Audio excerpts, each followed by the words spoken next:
L'Adréal, c'est une structure récente qui a à peine 5 ans d'âge et qui donc est toute neuve, issue de la fusion de différents anciens services de l'État dans le cadre de la réforme de la politique de l'État.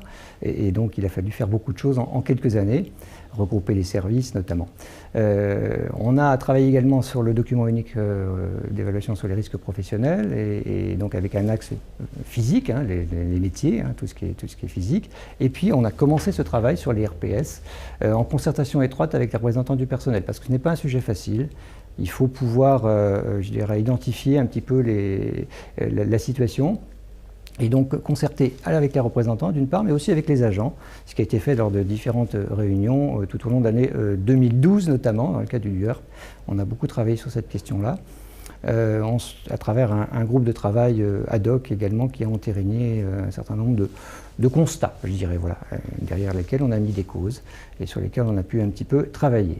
À partir de là, on est en cours de constitution d'un plan d'action, de RPS, donc toujours en discussion étroite avec les représentants du personnel, dans des réunions ad hoc ou au CHSCT, hein, qui discutent régulièrement de ces questions, avec des axes de travail qui partent du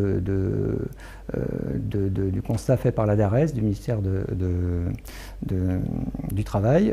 Donc on travaille sur la gestion des délais, sur la pression du temps, sur l'adéquation mission-moyen. Je vais certainement en oublier parce qu'il y a plusieurs axes. Le portage des politiques de l'État et donc le contact avec les usagers, bien sûr, et le sens du travail de manière générale. Alors ces actions-là se font particulièrement donc avec les représentants, je le disais, avec le médecin du travail, avec l'assistante de service social, toutes les composantes habituelles, je dirais, du travail sur ces thématiques. Donc nous sommes en cours d'élaboration de ce plan d'action. En quelques mots, ce plan d'action, il y a un axe qui porte sur la communication. Quels sont les éléments de communication qu'il est nécessaire de porter dans une administration, quelle qu'elle soit. Un axe sur la formation. Quelles sont les formations qui sont les plus évidentes. On pense tout de suite à la gestion du stress, par exemple. Un axe de travail dans le plan d'action sur les bonnes pratiques. Qu'est-ce qu'on peut faire en matière de gestion du temps, messagerie, réunion, etc. Où on vient de terminer, il y a très peu, une réflexion sur la convivialité, en groupe de travail, toujours ad hoc.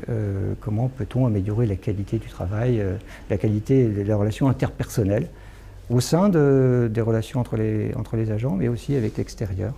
Il y a un axe également dans le plan d'action qui porte sur des indicateurs, des fiches réflexes, que faire en cas de situation délicate, et puis des indicateurs de manière générale liés à un baromètre social qui permettrait d'évaluer la situation dans le temps. Voilà, c'est ce qui est en train de se mettre en place et qui fait l'objet de discussions toujours avec nos représentants du personnel.